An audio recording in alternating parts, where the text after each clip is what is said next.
وَيَزِيدُ اللَّهُ الَّذِينَ اهْتَدَوْا هُدًى وَالْبَاقِيَاتُ الصَّالِحَاتُ خَيْرٌ عِندَ رَبِّكَ ثَوَابًا۔ الرحمن الرحیم، شروع اللہ رب العزت کے بابرکت نام سے جو بڑا مہربان نہایت رحم والا ہے۔ ربی شرح لی صدری ویسر لی امری واحلل عقدۃ من لسانی یفقہوا قولی، آمین آمین آمین۔ وضرب، اور آپ بیان کر دیں، لہم ان کے لیے، مثلا مثال، رجلینی دو آدمیوں کی، جعلنا ہم نے دیے، لأحدہما ان دونوں میں سے ایک کو، جنتینی دو باغات، من اعناب انگوروں کے، وحففناہما اور گھیر دیا ہم نے ان دونوں کو، بنخل کھجور کے درختوں کے ساتھ، وجعلنا اور بنائے ہم نے، بینہما ان دونوں کے درمیان، زرعا کھیتیاں۔ اور اے پیغمبر صلی اللہ علیہ وآلہ وسلم، ان لوگوں کے سامنے ان دو آدمیوں کی مثال پیش کیجیے جن میں سے ایک کو ہم نے انگوروں کے دو باغات دے رکھے تھے اور ان کو کھجوروں کے درختوں سے گھیرا ہوا تھا، اور ان دونوں باغوں کے درمیان کھیتی لگائی ہوئی تھی۔ آیت نمبر 28 میں کافر سرداروں کے اس تکبر کی طرف اشارہ کیا جا رہا ہے جس کی وجہ سے وہ غریب مسلمانوں کے ساتھ بیٹھنا بھی پسند نہیں کرتے تھے۔ اب اللہ تبارک و تعالیٰ ایک ایسا واقعہ بیان فرما رہے ہیں جس سے یہ واضح ہو جاتا ہے کہ مال و دولت کی زیادتی کوئی ایسی چیز نہیں ہے جس پر کوئی شخص اترائے، اس پہ غرور کرے، اس پہ تکبر کرے، اس کو بڑا بتائے۔ خود کو بڑا بتانے کے لیے یہ سٹینڈرڈ ہم نے خود مینٹین کیے ہیں، سٹیٹس ہم لوگوں نے خود مینٹین کیے ہیں۔ تو اللہ رب العزت نے کیا فرمایا ہے کہ مال و دولت کی زیادتی کوئی ایسی چیز نہیں ہے کہ جس پہ کوئی بھی شخص اترائے۔ اگر اللہ تعالیٰ کے ساتھ رشتہ مضبوط نہ ہو تو بڑے بڑے مالدار لوگ انجام کار ہاتھ ملتے رہ جاتے ہیں، اور اللہ تعالیٰ کے ساتھ معاملہ صحیح ہو تو غریب لوگ ان سے کئی گنا آگے نکل جاتے ہیں۔ جن دو آدمیوں کا یہاں ذکر فرمایا گیا ہے ان کی کوئی ڈیٹیل کسی مستند روایت میں موجود نہیں ہے، البتہ بعض مفسرین نے کچھ روایتوں کی بنیاد پر کہا ہے کہ یہ بنی اسرائیل میں سے کچھ لوگ تھے اور انہیں اپنے ماں باپ سے وراثت میں بڑی دولت ہاتھ آئی تھی، اور ان میں سے ایک کافر نے ایک جو تھا اس نے کافر ہو کر اسی دولت سے اپنا دل لگا لیا، اور دوسرے نے اپنی دولت کو اللہ تعالیٰ کے راستے میں لگا دیا، اور اسی وجہ سے اس کی دولت پہلے شخص کے مقابلے میں گنتی میں بہت کم رہ گئی۔ لیکن آخر کار کافر شخص کی دولت پر آفت آ گئی اور اسے حسرت کے سوا کچھ بھی حاصل نہ ہوا،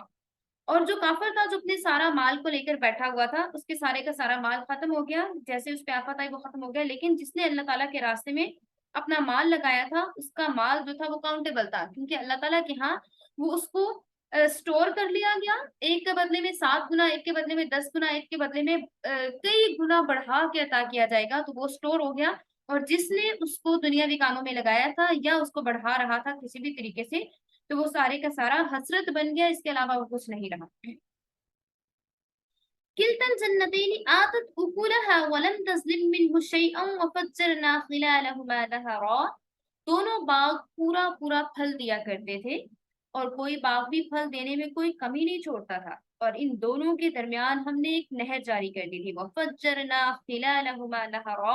اور ہم نے ان دونوں کے درمیان ایک نہر جاری کر دی تھی۔ وکان له ثمر، اور اس شخص کو خوب دولت حاصل ہوئی، فقال لصاحبه وهو يحاوره انا اکثر منك مالا واعز نفرا، تو وہ اپنے ساتھی سے باتیں کرتے ہوئے کہنے لگا کہ میرا مال بھی تم سے زیادہ ہے اور میرا گروپ بھی تم سے زیادہ مضبوط ہے، میرا خاندان بھی تم سے زیادہ مضبوط ہے اور میرا مال جو ہے وہ بھی تم سے کئی گنا زیادہ ہے، اور میں عزت بھی زیادہ کما رہا ہوں کیونکہ میرے پاس مال زیادہ ہے، میرے ساتھی بھی جو ہیں وہ مجھے سپورٹ کرتے ہیں یا جس طرح سے بھی۔ وَدَخَلَ جَنَّتَهُ وَهُوَ ظَالِمٌ لِنَفْسِهِ، اور وہ اپنی جان پر ستم ڈھاتا ہوا اپنے باغ میں داخل ہوا۔ قال، اور اس نے کہا، کہنے لگا، ما اظن ان تبید هذه ابدا، میں نہیں سمجھتا کہ یہ باغ کبھی بھی تباہ ہو سکتا ہے۔ اب جب وہ اپنے باغ میں داخل ہوا تو اس نے کہا کہ میں کبھی بھی نہیں سمجھتا کہ یہ جو میرا باغ ہے وہ کبھی بھی ختم ہو سکتا ہے یا یہ تباہ ہو سکتا ہے۔ اس کو اس چیز پہ بڑا پراؤڈ تھا کہ میں نے اس پہ بڑی اچھی چیزیں لگائی ہوئی ہیں یا اس میں بہت اچھے طریقے سے میں اس کی دیکھ بھال کرتا ہوں۔ اس نے کہا یہ کبھی بھی تباہ نہیں ہو سکتا، کبھی خراب نہیں ہو سکتا۔ وما اظن الساعة قائمة قائمة ولئن رددت إلى ربي لأجدن خيرا منها منقلبا. اور میرا خیال ہے کہ قیامت کبھی نہیں آئے گی، اور اگر کبھی مجھے اپنے رب کے پاس واپس بھیجا بھی گیا تب بھی مجھے یقین ہے مجھے اس سے بھی اچھی جگہ ملے گی. قال له صاحبه وهو يحاوره أكفرت بالذي، اس کے ساتھی نے اس سے باتیں کرتے ہوئے کہا کیا تم اس ذات کے ساتھ کفر کا معاملہ کر رہے ہو جس نے تمہیں مٹی سے پیدا کیا، خلقك من تراب، جس نے تمہیں مٹی کے ساتھ پیدا کیا ہے اور تم اس کے بارے میں باتیں کر رہے ہو. خلقك، اس نے آپ کو پیدا کیا ہے، من تراب، مٹی سے، من نطفة ثم سواك رجلا، پھر نطفے سے پیدا کیا، ایک ناپاک گوند سے تمہیں پیدا کیا، پھر تمہیں ایک صحیح سلامت انسان بنا دیا. ثم سواك رجلا، تمہیں ایک بھلا چنگا صحیح سلامت انسان بنا دیا. لیکن هو اللہ ربی ولا اشرک بربی احدا، جہاں تک میرا تعلق ہے. اب جو پہلے والا تھا اس نے کہا کہ جہاں تک میرا معاملہ ہے یا جہاں تک میرا تعلق ہے میں تو یہ عقیدہ رکھتا ہوں، میرا یہ کنسپٹ ہے کہ اللہ تعالیٰ میرا پروردگار ہے اور میں اپنے پروردگار کے ساتھ کسی کو شریک نہیں ٹھہراتا، کسی کو شریک نہیں مانتا، کسی کو شریک نہیں ٹھہراتا. ولولا اذ دخلت جنتک قلت ما شاء اللہ لا قوة الا باللہ، جب تم اپنے باغ میں داخل ہو رہے تھے اس وقت تم نے یہ کیوں نہیں کہا ما شاء اللہ لا حول ولا قوة الا باللہ، جو اللہ چاہتا ہے وہی ہوتا ہے، اللہ کی توفیق کے بغیر کسی میں کوئی طاقت نہیں ہے. اگر تمہیں ان ترنی انا اقل منک مالا وولدا، اگر تمہیں یہ نظر آ رہا ہے کہ میری دولت اور اولاد تم سے کم ہے،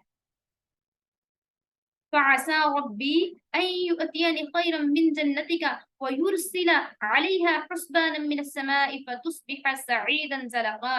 تو میرے رب سے کوئی چیز دور نہیں کہ وہ مجھے تمہارے باغ سے بہتر چیز عطا کر دے اور تمہارے اس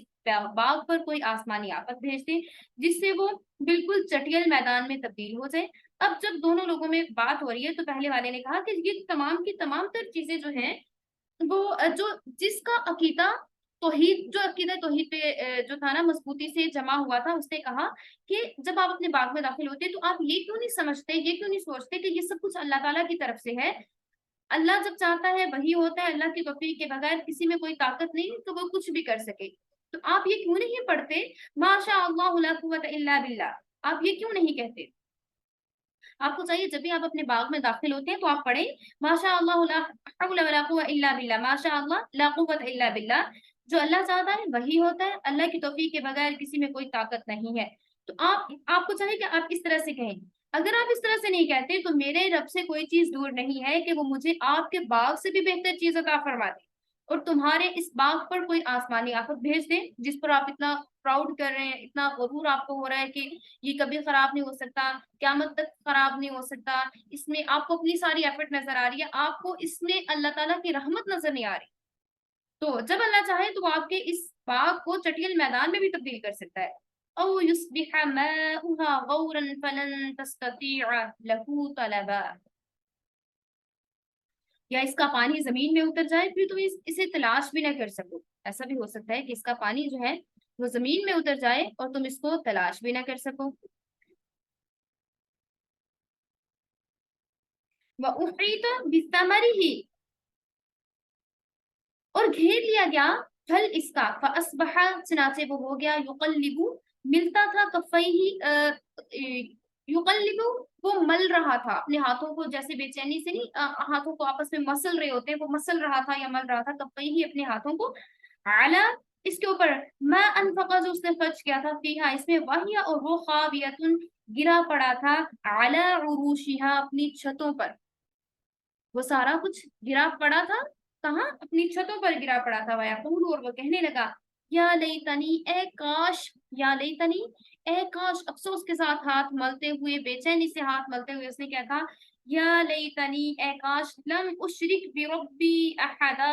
میں نے اپنے رب کے ساتھ کسی کو بھی شریک نہ ٹھہرایا ہوتا، کاش میں نے اپنے رب کے ساتھ کسی کو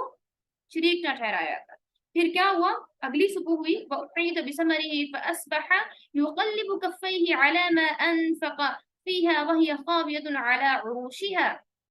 اور پھر یہ ہوا کہ اس کی ساری دولت عذاب کے گھیرے میں آ گئی صبح ہوئی اس حالت میں کہ اس نے باغ پر جو کچھ خرچ کیا تھا وہ اس پر ہاتھ ملتا رہ گیا، جبکہ اس کا باغ بالکل ختم ہو چکا تھا۔ على عروشها ويقول يا ليتني لم أشرك بربي أحدا، اور وہ کہہ رہا تھا کاش میں نے اپنے رب کے ساتھ کسی کو شریک نہ ٹھہرایا ہو۔ وَلَمْ تَكُنْ لَهُ فِئَةٌ يَنْصُرُونَهُ مِنْ دُونِ اللَّهِ، اور اسے کوئی ایسا گروپ میسر نہ آیا جو اللہ کو چھوڑ کر اس کی مدد کرتا۔ وَمَا كَانَ مُنْتَصِرًا، اور نہ وہ خود اس قابل تھا کہ وہ اپنا دفاع کر سکے۔ هُنَالِكَ الْوَلَایَةُ لِلَّهِ الْحَقِّ، ایسے موقع پر آدمی کو پتہ چلتا ہے کہ سب سے بڑا ہیلپر اللہ رب العزت ہے، مدد کا سارا اختیار اللہ کو حاصل ہے۔ وَهُوَ خَيْرٌ ثَوَابٌ وَخَيْرٌ عُقْبًا، وہی ہے جو بہتر ثواب دیتا ہے اور وہی ہے جو بہتر انجام دکھاتا ہے۔ دنیا کی زندگی کی حقیقت کیا ہے؟ دنیا کی زندگی کی حقیقت ان آیات میں واضح کی گئی ہے اور بتایا گیا کہ دنیا کی زندگی کی یہ حقیقت ہے، اگر تو اللہ تبارک و تعالیٰ پہ بھروسہ رکھیں گے کہ ہر چیز اللہ کی طرف سے، اگر آپ کو زیادہ عطا کیا جا رہا ہے وہ بھی اللہ تبارک و تعالیٰ کی طرف سے ہے، اگر کم عطا کیا جا رہا ہے تو وہ بھی اللہ تبارک و تعالیٰ کی طرف سے ہے، آپ اللہ تعالیٰ کی طرف سے دیے گئے رزق پر راضی ہیں یا نہیں ہیں۔ آیت نمبر 45 کی طرف چلتے ہیں۔ وَاضْرِبْ لَهُم مَثَلَ الْحَيَاةِ الدُّنْيَا كَمَاءٍ أَنزَلْنَاهُ مِنَ السَّمَاءِ، ان لوگوں سے دنیاوی زندگی کی یہ مثال بھی بیان کر دیجئے کہ وہ ایسی ہے جیسے ہم نے آسمان سے پانی برسایا، أَنزَلْنَاهُ مِنَ السَّمَاءِ، جیسے آسمان سے پانی برسا دیا، فَاخْتَلَطَ بِهِ نَبَاتُ الْأَرْضِ فَأَصْبَحَ هَشِيمًا تَذْرُوهُ الرِّيَاحُ، تو اس سے زمین کا سبزہ خوب گھنا ہو جاتا ہے، خوب اگتا ہے، پھر وہ ایسا ریزہ ریزہ ہوا کہ اسے ہوائیں لے اڑ جاتی ہیں۔ تزروح الریاح، اس کو ہوائیں لے کے اڑ جاتی ہیں۔ وکان اللہ علی کل شیء مقتدرا، اور اللہ ہر چیز پر مکمل قدرت رکھتا ہے۔ جس طرح یہ سبزہ ناپائیدار ہے، جب برسات کا موسم آتا ہے تو ہم دیکھتے ہیں کہ ارد گرد بہت زیادہ ہریالی ہوتی ہے، ایسے ہر چیز ہمیں گرین گرین نظر آ رہی ہوتی ہے، گرینری بہت زیادہ ہوتی ہے، خوب نکھری ہوئی اور بہار نظر آتی ہے، ٹھیک ہے۔ لیکن جیسے ہی تھوڑی گرمی زیادہ ہوتی ہے یا پھر خزاں کا موسم سٹارٹ ہوتا ہے تو وہ ہر چیز ختم ہو جاتی ہے، ایسی عجیب اداسی سی چھا جاتی ہے، ٹھیک ہے۔ اسی طرح دنیا کی زندگی بھی شروع میں بڑی خوبصورت اور بارونق معلوم ہوتی ہے، لیکن انجام کا کیا ہے کہ وہ فنا ہو جانے والی ہے، ختم ہو جانے والی ہے، تھوڑی سی زندگی ہے، اس کے بعد وہ ختم ہوتی جاتی ہے۔ سٹارٹنگ اس کی کہاں سے ہوتی ہے؟ سٹارٹنگ اس کی خوبصورتی سے ہوتی ہے، جیسے کہ ایک پلانٹ کی بات کی جا رہی ہے، بیبی پلانٹ کی بات کی جا رہی ہے، وہاں سے گروئنگ ہو رہی ہوتی ہے، گرو کرنا سٹارٹ کرتی ہے، اس کے بعد آہستہ آہستہ بڑی ہوتی ہے، لیکن جیسے جیسے وہ اپنے آخری سٹیج کی طرف جا رہی ہوتی ہے ویسے ویسے زندگی فنا ہو جانے والی ہوتی ہے۔ تو دنیاوی زندگی کی مثال ایسے بیان کی گئی ہے جیسے کہ ہم نے آسمان سے پانی برسایا اور اس سے زمین کا سبزہ خوب گھنا ہو گیا، پھر وہ ایسا ریزہ ریزہ ہوا کہ اسے ہوائیں لے کے اڑ جاتی ہیں، اور اللہ تعالیٰ ہر چیز پر مکمل قدرت رکھتا ہے۔ تو پھر دنیاوی زندگی کی حقیقت کیا بیان کی گئی ہے؟ المال، مال، بل بنونا زینت الحیات الدنیا، مال اور اولاد دنیاوی زندگی کی خوبصورتی ہے، زینت ہے، نمائش ہے اور آرائش ہے۔ دنیاوی زندگی کی نمائش، آرائش، خوبصورتی، مال اور اولاد ہے، دو چیزیں، اور انہی چیزوں کے بارے میں سورۃ البقرہ میں کیا کہا گیا ہے؟ وَلَنَبْلُوَنَّكُمْ بِشَيْءٍ مِّنَ الْخَوْفِ وَالْجُوعِ وَنَقْصٍ مِّنَ الْأَمْوَالِ وَالْأَنفُسِ وَالثَّمَرَاتِ وَبَشِّرِ الصَّابِرِينَ، ہم آپ کو آزمائیں گے مال کے ذریعے سے، اولاد کے ذریعے سے، آپ کی کھیتیوں کے ذریعے سے۔ آپ کو سب سے پہلے مال اور اولاد کا ہی ذکر کیا گیا ہے کہ ہم آپ کو ان دو چیزوں کے ذریعے سے آزمائش میں مبتلا کریں گے، کیونکہ یہ دنیاوی زندگی کی نمائش ہے، آرائش ہے، زینت ہے۔ المال والبنون زینت الحیات الدنیا، مال اور اولاد دنیاوی زندگی کی سب سے خوبصورت، سب سے پیاری حقیقت کہہ لیں، یہ کہنے کی دنیاوی زندگی کی حقیقت ہے یا زینت ہے۔ والباقیات الصالحات، لیکن جو نیکیاں پائیدار رہنے والی ہیں، اب یہ دنیاوی زندگی کی بات کی جا رہی ہے، مال اور جو اولاد ہے وہ تو اس کی زینت ہے، لیکن ثواب ان لوگوں کے لیے بھی ہے۔ والباقیات الصالحات، جو نیکیاں پائیدار رہنے والی ہیں، خیر عند ربک ثوابا وخیر املا، وہ تمہارے رب کے نزدیک ثواب کے اعتبار سے بہتر بھی ہیں اور امید وابستہ کرنے کے لیے بھی بہتر ہے۔ دنیا کے مال و اسباب سے امیدیں لگا کر بیٹھو تو ایک وقت وہ دھوکہ بھی دے دیتے ہیں، چاہے وہ اولاد ہو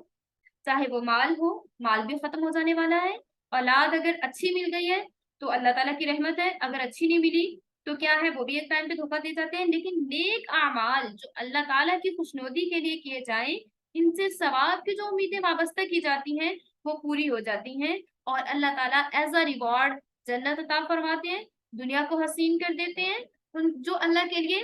ٹائم نکالتے ہیں کیا کرتے ہیں، والباق اللہ تعالیٰ نے کیا فرمایا، باقی رہ جانے والی چیزیں کیا ہیں، والباقیات الصالحات خیر عند ربک ثوابا وخیر املا، اور تمہارے رب کے نزدیک ثواب کے اعتبار سے بہترین چیزیں کیا ہیں، نیکیاں ہیں جو پائیدار ہیں، جو رہ جانے والی ہیں، اور وہی امید ہے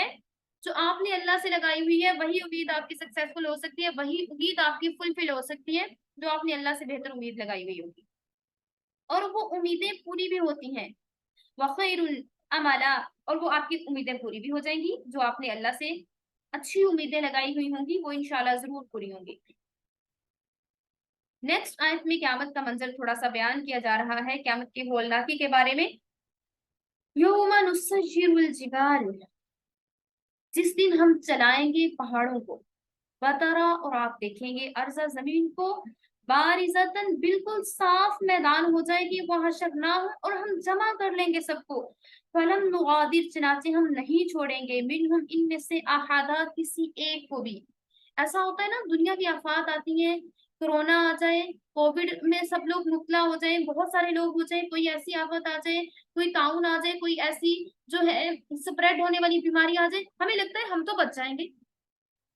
اور ہوا بھی ایسا ہے، اللہ نے ہمیں بچا لیا، کووڈ آیا، ہمیں اللہ تعالیٰ نے بچا لیا۔ بہت ساری ایسی آفات آتی ہیں، بہت ساری ایسی بیماریاں آتی ہیں جو کہ سپریڈ ہونے والی ہوتی ہیں، ٹھیک ہے، وہ ایک سے دوسرے کو لگ رہی ہوتی ہیں، لوگوں کی جانیں جا رہی ہوتی ہیں، اللہ ہمیں بچا لیتا ہے۔ لیکن وَحَشَرْنَاهُمْ فَلَمْ نُغَادِرْ مِنْهُمْ أَحَدًا، ہم جمع کریں گے، ہم نہیں چھوڑیں گے ان میں سے کسی بھی ایک کو، اور ہم میں سے کوئی ایک بھی بچنے والا نہیں ہوگا۔ ہمیں لگتا ہے پروٹیکشن، ہم ماسک پہن لیں گے کووڈ سے بچ جائیں گے، ہم یہ پروٹیکشن لیئرز اپلائی کر لیں گے تو ہم بچ جائیں گے، لیکن کیا ہوگا، اس دن کوئی کسی سے نہ چھپنے والا ہوگا نہ بچنے والا ہوگا، کسی بھی طرح کی کوئی پروٹیکشن ہمارے آگے نہیں آئے گی، کیونکہ اللہ تعالیٰ ہم سب کو جمع فرمائیں گے اور ہم اس دن نہیں بچ پائیں گے۔ اور وہ دن کیا ہوگا، وَيَوْمَ نُسَيِّرُ الْجِبَالَ وَتَرَى الْأَرْضَ بَارِزَةً وَحَشَرْنَاهُمْ فَلَمْ نُغَادِرْ مِنْهُمْ أَحَدًا، جس دن ہم چلائیں گے پہاڑوں کو، اور آپ دیکھیں گے زمین کو بالکل صاف میدان کر دیا جائے گا، پہاڑوں کو سائڈ پہ کر دیا جائے گا، ہٹا دیا جائے گا، زمین کو ایکول کر دیا جائے گا، اور سب لوگ دوڑ رہے ہوں گے، اور یہ ایک ایسا منظر ہوگا اس کو دیکھنے کے لیے کوئی موجود نہیں ہوگا، کیونکہ سب لوگ ایک ہی کام میں لگے ہوئے ہوں گے، سب لوگ بھاگنے میں لگے ہوئے ہوں گے، سب لوگوں کی نظریں اس سائڈ پہ لگی ہوئی ہوں گی جہاں پہ پہنچنے کا حکم ہوگا، وَحَشَرْنَاهُمْ، اور ہم جمع کریں گے ان کو، اور ہم نہیں چھوڑیں گے، فَلَمْ نُغَادِرْ، ہم نہیں چھوڑیں گے، مِنْهُمْ أَحَدًا، ان میں سے کسی بھی ایک کو نہیں چھوڑیں گے، وَعُرِضُوا، اور وہ پیش کیے جائیں گے، عَلَىٰ رَبِّكَ، اپنے رب کے سامنے، صفا، صف در صف، ایسے کیوز بنی ہوئی ہوں گی، ایسے روز بنی ہوئی ہوں گی، ہم کتاروں میں کھڑے ہوئے ہوں گے، صف در صف ہم کھڑے ہوئے ہوں گے اپنے رب کے سامنے، لَقَدْ جِئْتُمُونَا، بلا شبہ تم آ گئے ہمارے پاس، اللہ تعالیٰ کی طرف سے کہا جائے گا، لقد، یقیناً، بلا شبہ، جئتمونا، تم آ گئے ہمارے پاس، کما، جیسا کہ خلقناکم، ہم نے تمہیں پیدا کیا تھا، اول مرۃ، پہلی مرتبہ، بل زعمتم، سمجھا تھا تم نے، الن نجعل، کہ یہ نہیں مقرر کریں گے ہم لکم، تمہارے لیے، موعدا، کوئی بھی وعدہ، تم لوگ کیا سمجھ رہے تھے کہ آپ کے لیے کوئی وعدہ نہیں ہوگا؟ اور اس دن کا بھی دھیان رکھ لیجئے، جس دن ہم پہاڑوں کو چلائیں گے اور تم زمین کو دیکھو گے کہ وہ ایک دم کھلی پڑی ہے، بالکل سٹریٹ ہوئی پڑی ہے، ایک میدان کی طرح ہو گئی ہے، اور ہم اس دن سب کو گھیر کر اکٹھا کر دیں گے، اور ان میں سے کسی ایک کو بھی نہیں چھوڑیں گے۔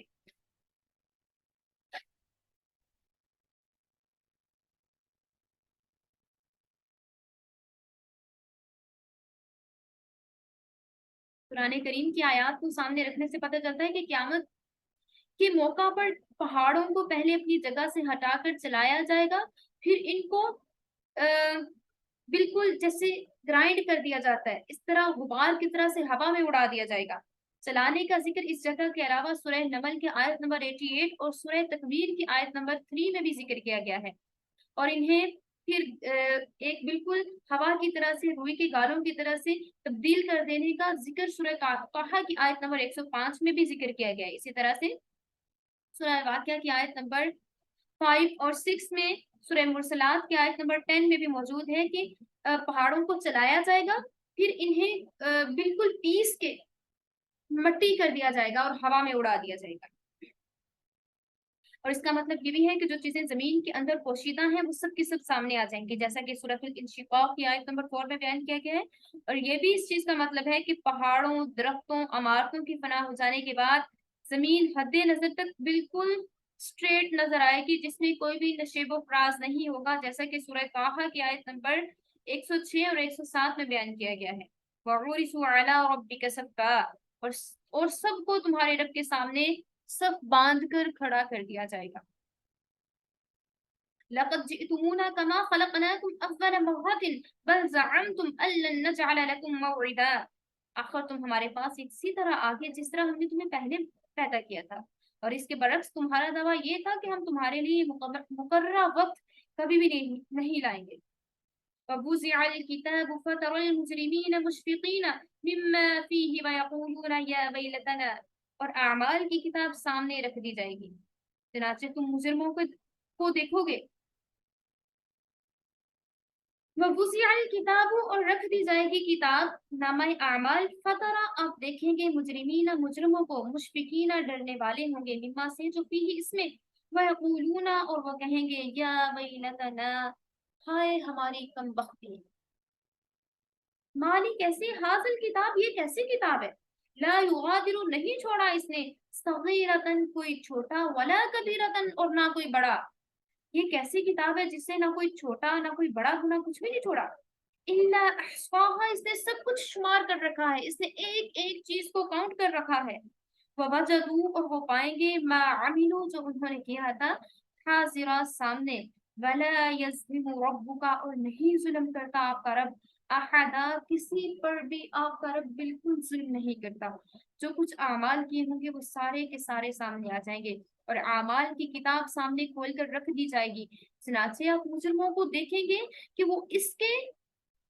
جیسے جیسے اس کا کنٹینٹ پڑھیں گے خوف زدہ ہو جائیں گے، اور کہیں گے کہ ہائے ہماری بربادی،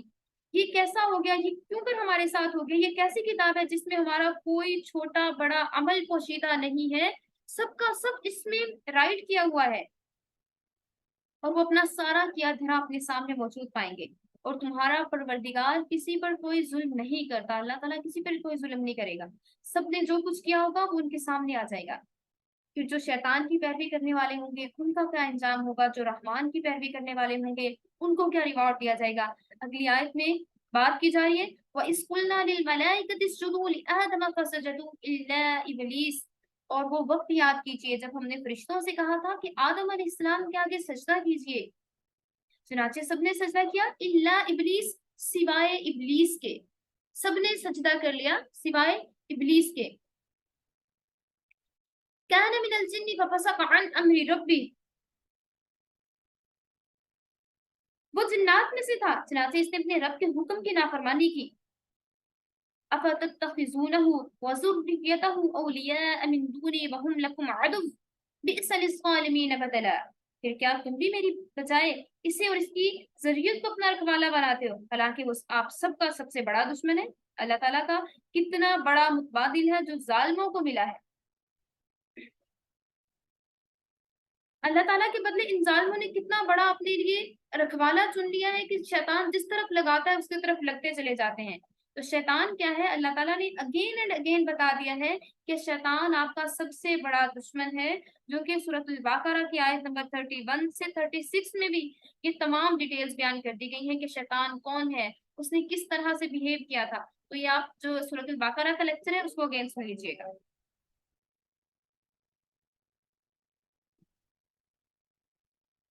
وآخر الدعوانا الحمد لله رب العالمين، ربنا آتنا في الدنيا حسنة وفي الآخرة حسنة وقنا عذاب النار۔